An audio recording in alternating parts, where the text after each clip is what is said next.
Sup guys, it's Alex here and welcome to another 2022 NCAA Tournament Bracketology update. This one is for January 7th, as you can see right there. And man, the college basketball season is continuing to roll. Man, I was really hoping Kentucky was going to beat LSU on it was either Tuesday or Wednesday, I can't remember. But we were up, then we scored 3 points in 12 minutes. I don't know what the heck happened there. We did have our two guards who were out for basically the entire second half with Ty Washington and Severe Wheeler. But that's no excuse whenever you only score 3 points in 12 minutes of game action. I don't even know what's going on. But congratulations LSU there. Let's go ahead and take a look here at the bubble watch, and I guess just the bracket watch in general. Top overall seed is Baylor. They are still looking fantastic. First team out is Memphis. They're starting to put together some big wins and get back into the tournament picture. It'll be interesting to see how far they can come there. Then last team in is Virginia Tech. They did just lose to an ACC opponent. I can't remember who it was, but taking a look here at the bubble. Last four byes are Florida, St. Mary's, Minnesota, and Creighton. Creighton got absolutely destroyed yesterday. I can't remember if it was by like Marquette or Villanova, but I remember seeing the score and I was like, oh man, that is not good. Last four in are Marquette, San Diego State, Wake Forest, and Virginia Tech. First four out are Memphis, Belmont, TCU, and then UCF. And then the next four out are Michigan, who did lose to Rutgers. That was one of the things I mentioned on the Tuesday Bracketology, was that they had to beat Rutgers to get back into the tournament. They were the first team out as of Tuesday. Now they just dropped 4 more spots to be in the first team on the next 4 out. I don't know what is going on with that program. Then they have St. Bonaventure, Boise State, and then Clemson as well on the next 4 out. So taking a look at the movement in the bracket since just Tuesday, as you can see, there's been a lot of changes. We have BYU up to an 8, Indiana up to a 9, then we have Tennessee down to a 5, then we have St. John's new to the field as the automatic qualifier for the Big East at the moment.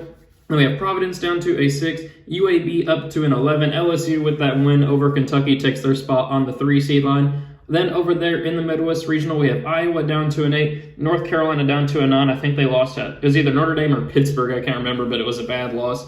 Then we have Ohio State down to a 5. They got destroyed by Indiana last night. And then we have Chattanooga new to the field as the automatic qualifier for the SoCon. Then New Mexico State new to the field as the automatic qualifier for, I want to say they're in the WAC as a 13 seed. Loyola Chicago up to a 6 with a huge win against San Francisco. I'm pretty sure they were a COVID replacement team for Gonzaga. I'm not 100% sure on that, but they did beat San Francisco on Thursday, which was a huge win for them. And we have Marquette new to the field and Wake Forest new to the field as the playing game right there.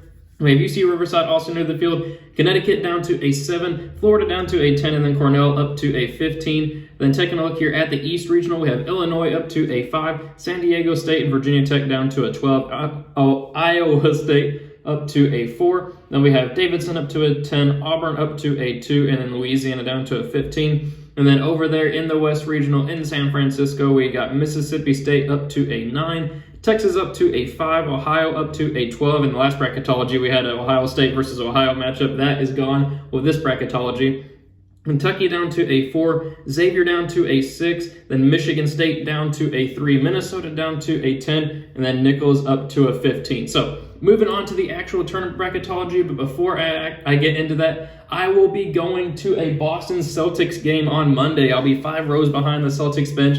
I'll probably do a vlog for that. I'm super excited for that. It's going to be I'm just taking a trip by myself. I live in Louisville, as a lot of you guys know. It's going to be a fun trip. It's going to be a 5-hour trip. There's going to be some vlog stuff from like the airport, travel, hotel. Obviously the Celtics game, which is the main attraction, which hopefully we can win after blowing a 25-point lead to the Knicks last night with freaking Evan Fournier. And then we had a loss to the Spurs as well before that. So not really looking good. I think we're like 18-21, but we're playing the Pacers, so hopefully we should be able to win that game. But that's a story for another day. That's a story for the vlog whenever I post it. But getting into this bracketology, Baylor is obviously going to get the winner or beat the winner of UT Martin and William & Mary. Then we're going to go with Indiana with that big win over Ohio State. They are going to pull off the first upset of the tournament, a 9-8 over BYU. Then we'll have Tennessee here moving on past Iona. Houston, I think, can beat St. John's, though St. John's, one of those actual teams in a power conference. I think they could pull off the upset there, but I think Houston will be able to hang on.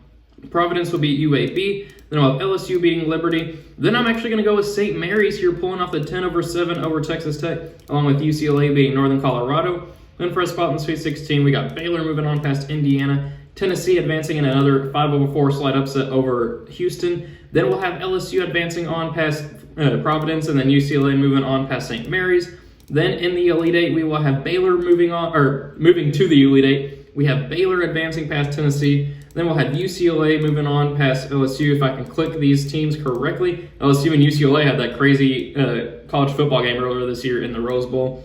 This sets up Baylor versus UCLA, two teams that I think should be meeting in the Final Four or national championship game, but of course with the brackets, this is just how it shakes out sometimes. I have Baylor moving on past UCLA. So then moving on over to the top right regional, we'll have Kansas advancing past Norfolk State. That one's pretty obvious. Iowa versus North Carolina. I think this is a great 8 versus 9 matchup, but I got Iowa winning that one over North Carolina. Then we'll have our first big upset of the tournament. Why not have the Sousa and Chattanooga upset Ohio State? 12/5 right there. Ohio State does have a National Player of the Year contender in E.J. Liddell. They did beat Duke earlier this year, but they just did not look good at all against Indiana. Obviously, it's just a one-game sample, but it's fun to do some bracketology upsets here in the beginning of January. We still got 2 months to go until the tournament starts. I think Chattanooga upsets Ohio State. Then going with the upset theme, I'll go with New Mexico State, upsetting 4-seed Alabama. Alabama, while they can beat anybody in the nation as they've proven when they beat Gonzaga, they can also lose to anybody in the nation as they've proven whenever they've lost like Memphis, Iona, and Davidson. I think New Mexico State could pull off the upset. Then we'll have Loyola Chicago beating the winner of Marquette and Wake Forest, which I think would be Marquette. USC will beat UC Riverside. Then we're going to have Connecticut moving on past Florida, and then Purdue moving on past Cornell. Then for a spot in the Sweet 16, Kansas will advance past Iowa. If I can click Kansas, there we go. Chattanooga, I think, can move on past New Mexico State and into the Sweet 16 as a 12 seed. And then we'll have USC advancing past Loyola Chicago, along with Purdue over UConn. Then in the Elite Eight, we will have Kansas advancing past Chattanooga, and then Purdue moving on past USC. And then for a spot in the Final Four, I think, man, these Elite Eight matchups are just insane. Kansas versus Purdue, I mean, that was my championship game in a couple of bracketologies ago, like the end of November or early December, something like that. I am going to go with Kansas here, but Purdue, I think, can easily make it up there as well. Purdue just hasn't really been looking the same recently. Obviously, they look elite, but just not to Kansas's level. Then taking a look at the bottom right regional, we'll have Duke moving on past Southern and New Jersey Institute of Technology. San Francisco, I think, can pull off the 9/8 upset over West Virginia. Illinois will beat the winner of San Diego State and Virginia Tech, which will probably be San Diego State. Then Iowa State will move on past South Dakota State. Wisconsin, I think, can beat Creighton, and then we'll have Villanova moving on past Navy. Then Seton Hall moving on past Davidson. And then look at this, we have Auburn as a 2 seed now, up to the 2 line. They will beat Louisiana. It's just a surprise to see Auburn all the way up to a 2 at this point in the season. And then we'll have Duke moving on to the Sweet 16 past San Francisco. Iowa State over Illinois.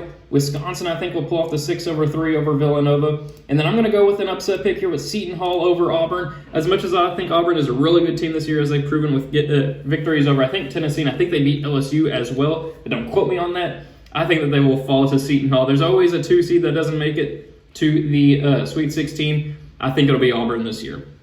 So that sets up a potential Elite Eight matchup. Duke and Iowa State. I'm going to go with an upset pick here. I'm going to go with Iowa State. That's just a team kind of like Michigan State that I really believe can make a run in the tournament. And I think that Iowa State has been looking fantastic. They passed the eye test against Baylor. I think they beat Duke and upset them. Then we'll have Seton Hall falling to Wisconsin. I do think Wisconsin will advance to the Elite Eight there, but they will fall to the Cyclones of Iowa State. The final regional here, bottom left in the West, we got Gonzaga moving on past Gardner-Webb. Oklahoma, I think, will beat Mississippi State. Texas will beat Ohio, and they will face Kentucky, who will beat Oakland in a battle of Devin Askew's current college versus his former college. Then Xavier, I think, will beat Louisville. Louisville is just there because they're like 4-0 in the ACC so far. Michigan State will beat Wagner. Then we are going to have Colorado State, one of 2 undefeated college basketball teams left with Baylor. They will advance past Minnesota, and they will face Arizona. Then we'll have Gonzaga moving on to the Sweet 16 past Oklahoma. Kentucky, I think, can beat Texas. Then we'll have Michigan State advancing on past Xavier, along with Arizona moving on past Colorado State. Gonzaga, as much as I want to pick my Kentucky Wildcats there, I think I picked them to upset Gonzaga in the last bracketology, but I got to go with Gonzaga there after the performance Kentucky had. Then Michigan State, I think, can upset 2-seed Arizona there as a 3-seed. And they will also upset Gonzaga. I have Michigan State advancing to the Final Four here as a 3-seed. So we will have Baylor versus Michigan State, battle of the green teams for the first spot in the national championship game. And I do have to go with Baylor, sadly, winning that one. Then Kansas versus Iowa State. We have 3 Big 12 teams in the Final Four, I just realized. Kansas versus Iowa State. As much as I want to pick Iowa State to move on, you got to go with Kansas there, which sets up an all Big 12 national championship game. Baylor versus Kansas. I got to go with Baylor at this point in time. It'll be very interesting to see who wins that game when these two teams face off in real life. I think Kansas' only loss this year was to Dayton, so it'll be interesting to see how they perform against Baylor, who hasn't lost a single game. But there we have it. Those are my predictions for the NCAA tournament based off of this bracketology. Thank you guys for watching. I hope you enjoyed it. Be sure to leave your own thoughts and predictions in the comments section below, and I will see you all later.